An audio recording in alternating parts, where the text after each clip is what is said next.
नमस्कार, आप सभी को MK unique studies YouTube platform पर आप सभी का एक बार फिर से बहुत-बहुत हार्दिक स्वागत है। आज की वीडियो क्लास अपनी कक्षा 12 और कक्षा 12 की जो राजनीति विज्ञान है, उस राजनीति विज्ञान की बुक है अपनी और उसी में से मॉडल टेस्ट पेपर की बात करने वाले हैं। आने वाली बोर्ड एग्जाम को ध्यान में रखते हुए 30 इंपॉर्टेंट क्वेश्चन आंसर वस्तुनिष्ठ प्रश्न व्याख्या सहित हम बात करने वाले हैं।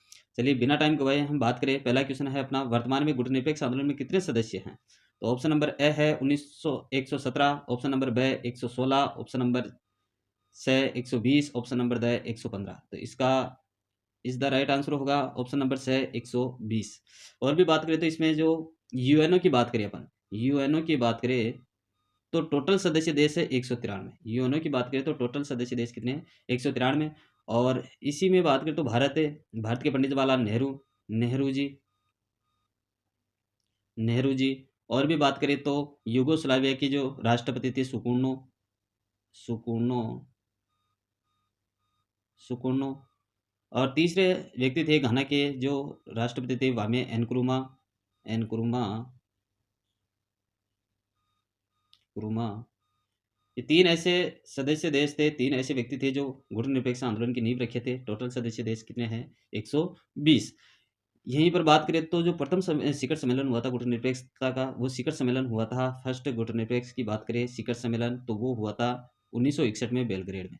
1961 में काम हुआ था बेलग्रेड में। और इसमें उस समय 25 देश थे। कितने देश थे? 25। बुलाए गए तो 28 थे। बुलाए कितने गए थे? 28। लेकिन आए कितने थे? उनमें से 25। तीन तो ऐसे देख रहे थे कि हाँ, अपन गुटनिरपेक्षता में शामिल हो या ना हो। तो ऐसे स्थिति में 25 देश इसमें शामिल हो गए थे। जो 18वां शिखर सम्मेलन हुआ, 18वां शिखर सम्मेलन की बात करें तो 18वां शिखर सम्मेलन हुआ था अज़रबैजान में। और अज़रबैजान में कितने सदस्य देश हो गए थे? टोटल 120 देश हो गए थे। चलिए आगे क्वेश्चन नंबर 2 की बात करें। बर्लिन की दीवार कहाँ खड़ी की गई थी? बर्लिन की दीवार कहाँ खड़ी की गई थी? तो बर्लिन की दीवार ऑप्शन नंबर ए है 1961, ऑप्शन नंबर ब है 1971, ऑप्शन नंबर स है 1951, ऑप्शन नंबर द है 1981। तो इसका इस द राइट आंसर होगा ऑप्शन नंबर ए 13 अगस्त 1961 को। कितनी अगस्त? 13 अगस्त 1961 को इसकी बर्लिन की दीवार खड़ी की गई थी। यदि तोड़ने की बात आए कि बर्लिन की दीवार कब तोड़ी गई थी, तो बर्लिन की दीवार तोड़ी गई थी 1989 में। 1989 में, यानी कि 9 नवंबर 1989 में इसकी दीवार तोड़ दी गई थी। तो ये चीज़ भी आपको ध्यान में रखनी है। आगे हम बात करें, क्वेश्चन नंबर 3 है, ऑपरेशन ब्लू स्टार का संबंध किस राज्य से? ऑपरेशन ब्लू स्टार का संबंध किस राज्य से है? तो ये हो जाएगा ऑप्शन नंबर ए है दिल्ली, ऑप्शन नंबर ब है गुजरात, ऑप्शन नंबर ब गुजरात, ऑप्शन नंबर स Haryana, option number the Punjab. तो ऑप्शन नंबर इसका इज द राइट आंसर होगा option number the Punjab. Punjab 1 से 8 जून, 1 से 8 जून 8 जून 1984 को भारत सरकार के द्वारा एक मुक्त मुक्त अभियान था। मुक्त कराने का क्या था? अभियान था। और इसी अभियान कहाँ चलाया गया था? अमृतसर में कहाँ? पंजाब में चलाया गया था। आगे अपन बात करें, चौथा क्वेश्चन है अपना, भारत में दूसरे पिछड़ा वर्ग आयोग के अध्यक्ष कौन थे? तो दूसरे पिछड़ा वर्ग आयोग के अध्यक्ष की बात करें तो कौन थे?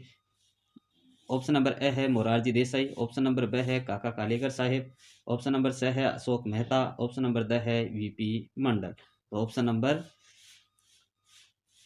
Number the VP Mandal, option number the हो जाएगा वीपी मंडल।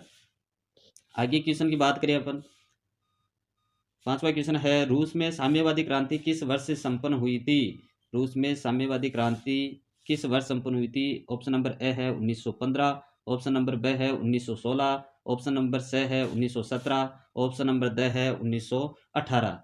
तो इसका इस द राइट आंसर होगा ऑप्शन नंबर स 1917। आगे अपन बात करें, स्वेज नहर के मुद्दे पर 1956 में ब्रिटेन ने किस देश पर हमला किया था? तो किस देश पर हमला किया था?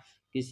ऑप्शन नंबर ए है ईरान, ऑप्शन नंबर ब है मिस्र, ऑप्शन नंबर स है इराक, ऑप्शन नंबर द तुर्की। तो इसमें इसका राइट आंसर होगा ऑप्शन नंबर ब, ऑप्शन नंबर ब, मिस्र में। कहाँ पर हुआ था? मिस्र में।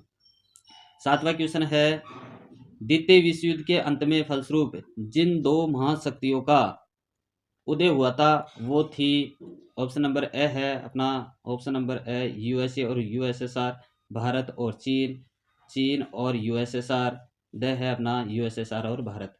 तो संयुक्त राज्य अमेरिका और संयुक्त राज्य अमेरिका और एक है सोवियत संघ। तो इसका इसका राइट आंसर होगा ए। कौन सा होगा? ए। क्योंकि दो ही महाशक्तियाँ थी, एक यूएसए, एक पूर्वी खेमा और एक पश्चिमी खेमा, एक पूर्वी खेमा और एक पश्चिमी खेमा। ये दो ऐसी महाशक्तियाँ थी विश्व में जो अपने अपने एक, ये कहे कि अपना एक हथियारों की होड़ में ही अपना जीवन यापन चला रहे थे। हथियारों की होड़, लगातार हथियारों की होड़। शीत युद्ध किसे कहा गया? शीत युद्ध भी इसी कहते हैं, जो हथियारों की होड़ में क्या करना, एक दूसरे देश को डराना रहना, अपनी शक्तियों को बढ़ावा करना। आगे अपन बात करें क्वेश्चन नंबर 8। क्वेश्चन नंबर 8 है परमाणु अप्रसार संधि कब हुई थी? परमाणु अप्रसार संधि, ऑप्शन नंबर ए 1 जुलाई 1920, ऑप्शन नंबर बी 1 जुलाई 1968, ऑप्शन नंबर सी 1 अगस्त 1947, ऑप्शन नंबर डी 15 अगस्त 1950। 15 अगस्त 1950। तो परमाणु अप्रसार की संधि हुई थी 1 जुलाई 1968 को, 1 जुलाई 1968 को। यदि हम बात करें 5 अगस्त 1963 की, 5 अगस्त 1963 की बात करें तो ये कौन सी संधि पर हस्ताक्षर हुए थे? L T B T, L T B T, L T B T संधि पर हस्ताक्षर 5 अगस्त 1963 को। परमाणु अप्रसार संधि हुई थी 1 जुलाई 1968 को। चलिए आगे बात करते हैं क्वेश्चन नंबर 9। सोवियत संघ के अंतिम राष्ट्रपति कौन थे? सोवियत संघ के अंतिम राष्ट्रपति कौन थे? तो कौन थे? ऑप्शन नंबर ए है Mikhail Gorbachev, option number B Yeltsin, option number C Nikita Khrushchev, option number D Brezhnev. तो इसका इस द राइट आंसर होगा option number A Mikhail Gorbachev, option number A Mikhail Gorbachev. यानी कि इसमें बात करें तो 1985 की अपन बात करें, 1985 में क्या हुआ था? ये पार्टी के महासचिव बने थे, सोवियत पार्टी के क्या बने थे? महासचिव बने थे। तो ये आपको ध्यान में रखना है, महासचिव बने थे। कौन बने थे? Mikhail Gorbachev. 1991 की हम बात करें तो इसी समय इन्होंने इस शीत युद्ध के दौर को ख़त्म किया था। 1991 में सोवियत संघ का विघटन हो जाता है 1991 में। सबसे पहले पहल करने वाला कौन था? तो लिथुआनिया था। कौन था? लिथुआनिया।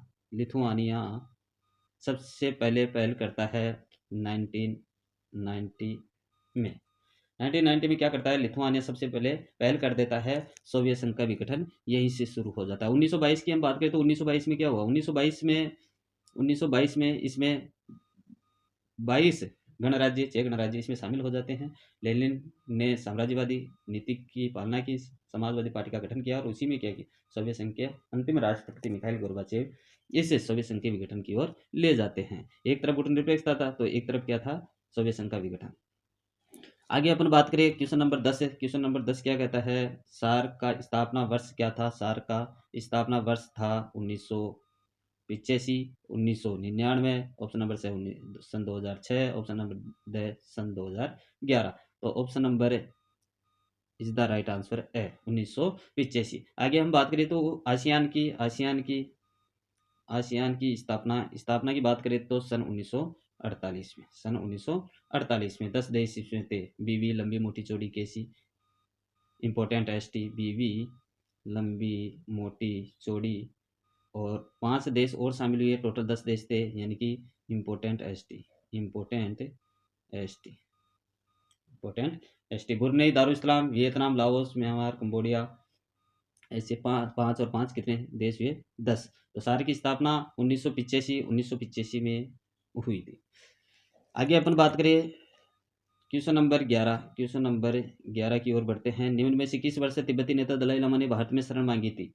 तो निम्न में से किसने इस वर्ष तिब्बती नेता दलाई लामा ने भारत से शरण मांगी थी? दलाई लामा भारत कब शरण मांगता है? Option number A 1947, option number B 1955, option number C 1959, option number D 1965। तो इसका इस द राइट आंसर होगा ऑप्शन नंबर सी 1959। चलिए क्वेश्चन की ओर बढ़ते हैं। क्वेश्चन नंबर 12, नीति आयोग का अध्यक्ष कौन होता है? नीति आयोग का अध्यक्ष कौन होता है? तो कौन होता है? ऑप्शन नंबर ए वित्त मंत्री, ऑप्शन नंबर बी कृषि मंत्री, ऑप्शन नंबर सी प्रधानमंत्री, ऑप्शन नंबर द राष्ट्रपति। तो कौन होगा? Option number C is the right answer. Option number C is the right answer. प्रधानमंत्री होता है। नीति आयोग का अध्यक्ष कौन होता है? प्रधानमंत्री। नीति आयोग की बात करें तो नीति आयोग 2015 में स्थापित हुआ। यदि योजना आयोग का नाम बदला था, नीति आयोग कर दिया गया था। योजना आयोग की बात आई तो 1950 में किसकी स्थापना हुई? योजना आयोग की। तो ये चीज़ भी आपको ध्यान में रखनी है। नीति आयोग का अध्यक्ष प्रधानमंत्री, और नीति आयोग की स्थापना 2015, और यदि बात आ जाए कि योजना आयोग की स्थापना तो 1950 में। क्वेश्चन की ओर बढ़े आगे। क्वेश्चन नंबर 13 है, प्रथम पंचवर्षीय योजना की अवधि थी। ऑप्शन नंबर ए 1951 से 1956, ऑप्शन नंबर बी 1952 से 1957, ऑप्शन नंबर सी 1947 से 1952, ऑप्शन नंबर डी 1955 से 1960। इज द राइट आंसर होगा ऑप्शन नंबर ए 1951 से 1956। 1951 से 1956 क्यों? क्योंकि 1951 अक्टूबर 1951 की बात करें, अक्टूबर 1951 की बात करें तो इस समय चुनाव होने वाले थे देश में, लेकिन नहीं हुए। क्यों नहीं हुए? क्योंकि अनेक चुनौतियां थी लोकतंत्र के सामने। तो इस कारण से 1952 में फरवरी 1952 में देश में क्या होते हैं? पहला आम चुनाव होता है। प्रथम आम चुनाव कब होता है? आम चुनाव होता है 1952 में। तो ये चीज़ आपको ध्यान में रखनी है कि प्रथम पंचवर्षीय योजनाएं 1951 से 1956, हर 5 वर्ष के अंतराल पर क्या पंचवर्षीय योजनाएं चलाएगी। आगे बात करें पंचवर्षीय योजनाओं के बाद में, द्रविड़ आंदोलन का संबंध किस राज्य से है? द्रविड़ आंदोलन का संबंध किस राज्य से है? तो ऑप्शन नंबर ए है Rajasthan, option number B Kerala, option number C Tamil Nadu, option number D Uttar Pradesh. तो इसका इज द राइट आंसर होगा option number C Tamil Nadu. Option number C Tamil Nadu is the right answer. कौन सा होगा? Option number C Tamil Nadu. आगे बात करें क्वेश्चन नंबर 15 क्या कहता है? निम्न में से किस राजनेता ने संपूर्ण क्रांति का आह्वान किया? संपूर्ण क्रांति का आह्वान किसने किया था? तो ऑप्शन नंबर ए है जयप्रकाश नारायण, जॉर्ज फर्नांडिस, से है चारू मजूमदार, ड है इंदिरा गांधी। तो इसका इज द राइट आंसर होगा, इज द राइट आंसर होगा जयप्रकाश नारायण। कौन होगा? जयप्रकाश नारायण। तो ये चीज़ आपको ध्यान में रखनी है। राजनेता संपूर्ण क्रांति का आह्वान किसने किया? जयप्रकाश नारायण ने। जयप्रकाश नारायण ने। आगे बात करें क्वेश्चन नंबर 16। भारत में नई आर्थिक सुधारों की शुरुआत किस सरकार के समय में हुई थी? तो ऑप्शन नंबर ए है Rajiv Gandhi, option number B VP Singh, option number C Atal Bihari Vajpayee ji, option number D Manmohan Singh ji. तो कौन थे? ऑप्शन नंबर इसका इज द राइट आंसर होगा राजीव गांधी। कौन होगा?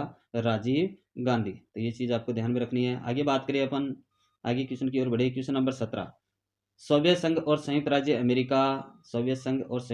अमेरिका में मध्य क्यूबा का मिसाइल संकट कब उत्पन्न हुआ था? तो कब हुआ था? ऑप्शन नंबर ए अप्रैल 1945 से 1990 तक, ऑप्शन नंबर बी दिसंबर 1960 से 1961 तक, ऑप्शन नंबर सी जून 1958 से 1962 तक, ऑप्शन नंबर डी अक्टूबर 1962 से नवंबर 1962। तो इसका इज द राइट आंसर होगा ऑप्शन नंबर द कौन सा होगा? The October 1962। और भी बात करें तो क्यूबा मिसाइल संकट यानी कि शीत युद्ध का चरम बिंदु भी कौन सा माना जाता है? चरम बिंदु कौन सा माना जाता है? चरम बिंदु पूछ लिया करते हैं कि शीत युद्ध का चरम बिंदु कौन सा है। तो चरम बिंदु कौन सा है? यही है क्यूबा का मिसाइल संकट, जो निकिता क्रूसेव ने क्या किया था? अमेरिका पर निशाना साधने के लिए वह क्या करती है? मिसाइलें क्यूबा शहर में, यानी कि उत्तरी लैटिन में एक शहर था क्यूबा, और उसी क्यूबा में क्या कर दिया था इन्होंने? मिसाइलें तैनात कर दी थी। उस मिसाइलों का मुंह किसकी तरफ किया गया था? संयुक्त राज्य अमेरिका की तरफ। बाद में 7 दिनों के बाद, यानी कि 1 हफ्ते बाद में इनको पता लगता है अमेरिका को, ये क्या कर दिया, यहाँ तो क्यूबा में क्या आ गए?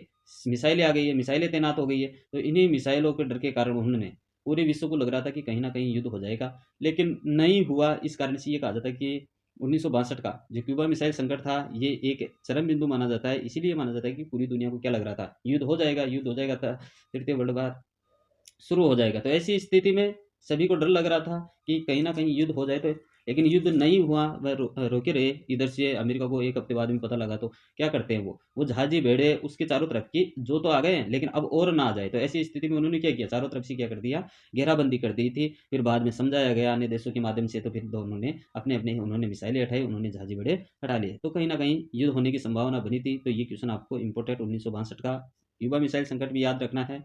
लघुत्रात्मक क्वेश्चन बनता है यहाँ से। तो क्वेश्चन नंबर आगे बात करें अपन 18 उत्तरी अटलांटिक संधि संगठन की स्थापना कब हुई थी? उत्तरी अटलांटिक संधि संगठन यानी कि NATO, North Atlantic Treaty Organization की स्थापना कब हुई थी? तो कब हुई थी? ऑप्शन नंबर ए है April 1949, option number B 1950, option number C April 1947, option number D April 1976। तो इसमें इस द राइट आंसर होगा कौन सा? अप्रैल 1949। कौन सा होगा? अप्रैल 1949। तो ये ध्यान में रखना। अप्रैल 1949 में किसकी स्थापना होती है? नाटो की। सीएटो की बात करिए, सीईटीओ, सीएटो की बात करिए अपन, सीएटो, नाटो, सीएटो, और एक तीसरा जो सैन्य संगठन था सेंटो।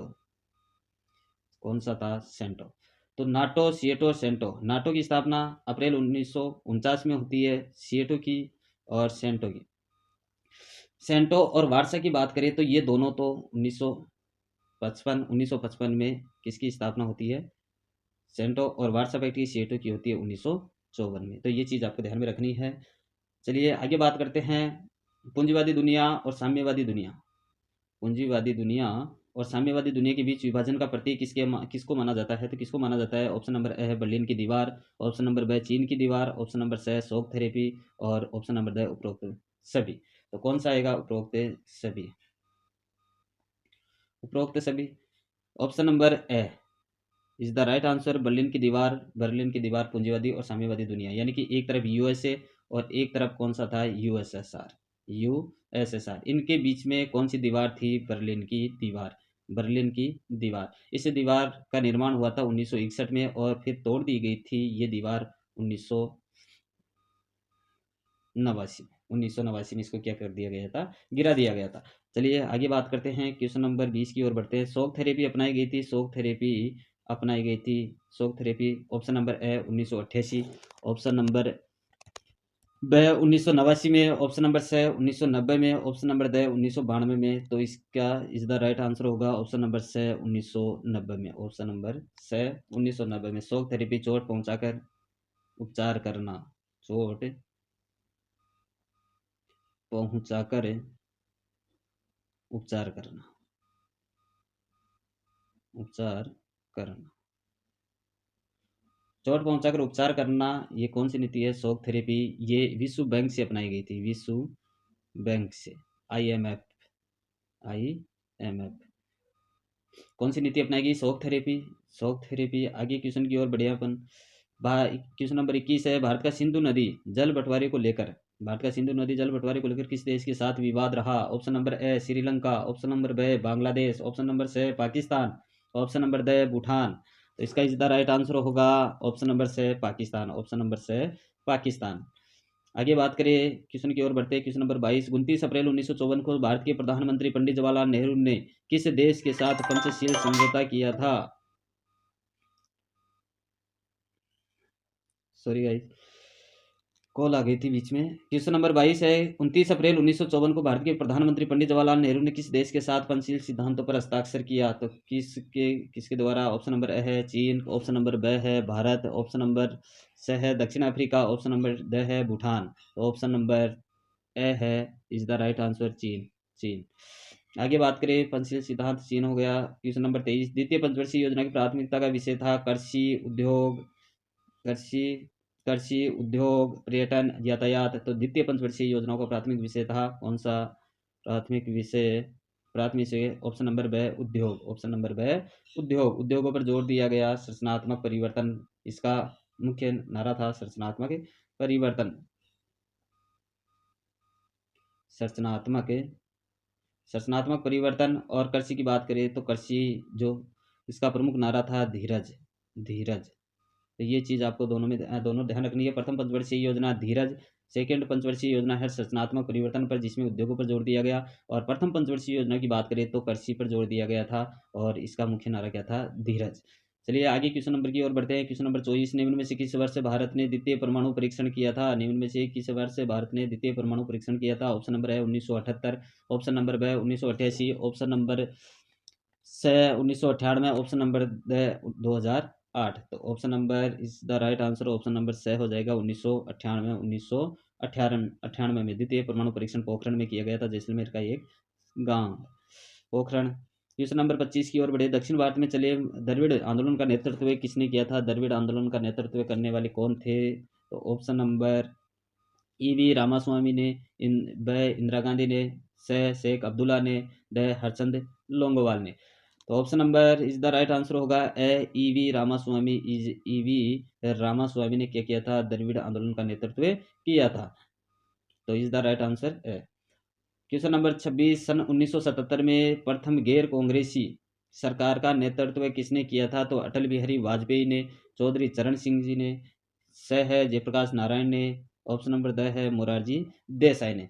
तो इस द राइट आंसर होगा मोरारजी देसाई। मोरारजी देसाई गैर कांग्रेसी सरकार का नेतृत्व करने वाले। ऑप्शन नंबर 27 है, मंडल आयोग का अध्यक्ष कौन थे? मंडल आयोग का अध्यक्ष कौन थे? तो ऑप्शन नंबर है VP Singh, option number VP Mandal, option number से BN Mandal, option number D इनमें से कोई नहीं। तो इस द राइट आंसर होगा वीपी मंडल। कौन होगा? वीपी मंडल। आगे अपन बात करें है क्वेश्चन नंबर 28, प्रथम विश्व युद्ध कब से कब हुआ था? प्रथम विश्व युद्ध कब से कब हुआ था? तो ऑप्शन नंबर है 1914 से 1918, ऑप्शन नंबर ब 1939 से 1945, ऑप्शन नंबर से 1945 से 1991 में, ऑप्शन नंबर द उपरोक्त में से कोई नहीं। तो इस द राइट आंसर होगा ऑप्शन नंबर 1914 से 1918। 1914 से 1918 प्रथम, 1914 से 1918, 1914 से 1918 फर्स्ट वर्ल्ड वार हुआ। सेकेंड वर्ल्ड वार की बात करें, सेकेंड वर्ल्ड वार की बात करें तो 1939 से 1945 तक। यदि शीत युद्ध की बात आ जाए तो शीत युद्ध जो हुआ था, शीत युद्ध हुआ था 1945 से 1991, दो महाशक्तियों के बीच में लड़ा गया था, यूएसए और यूएसएसआर, संयुक्त राज्य अमेरिका और सोवियत संघ, यूएसए और यूएसएसआर, यूएसएसआर। क्वेश्चन नंबर 29 की ओर बढ़े। द्वितीय विश्व युद्ध कब से कब हुआ था? द्वितीय विश्व युद्ध कब से कब हुआ था? तो 1914 से 1918, 1940 सॉरी 1939, 1939 से 1945, 1945 से 1991, द उपरोक्त में से कोई नहीं। तो इस द राइट आंसर होगा ब 1939 से 1945। 1939 से 1945 सेकेंड वर्ल्ड वार शुरू हुआ था। चलिए क्वेश्चन नंबर 30 की ओर बढ़े। शीत युद्ध का दौर कब से कब तक चला? शीत युद्ध का दौर कब से कब तक चला? तो ऑप्शन नंबर ए है 1939 से 1945, ब ऑप्शन नंबर ब है 1950 से 1965, ऑप्शन नंबर स है 1945 से 1991, ऑप्शन नंबर द 1971 से 1985 तक। तो इस द राइट आंसर होगा 1945 से 1991 तक कौन सा दौर चला था? शीत युद्ध का दौर चला था। एक रक्त रंजित युद्ध ना होते हुए क्या करना? हथियारों के माध्यम से हथियारों की होड़ करना, वो कौन सा युद्ध कहलाता है? शीत युद्ध कहलाता है 1945 से 1991। और अंतिम जो शीत युद्ध का 1991 में इसका विघटन होता है और एक महाशक्ति क्या हो जाती है? लुप्त हो जाती है। केवल एक महाशक्ति देश में बसती है। कौन सी बसती है? यूएसए, संयुक्त राज्य अमेरिका। चलिए क्वेश्चन नंबर आज हमने बात की है 30, राजनीति विज्ञान से संबंधित हमने 30 क्वेश्चनों की बात की। वस्तुनिष्ठ इंपॉर्टेंट क्वेश्चन है और ज़्यादा से ज़्यादा वीडियो को लाइक शेयर करना। एमके यूनिक स्टडीज ऐसे ही आपके सामने फिर से एक फिर नया टॉपिक आपके सामने लेकर आएंगे। जब तक जय हिंद, जय भारत।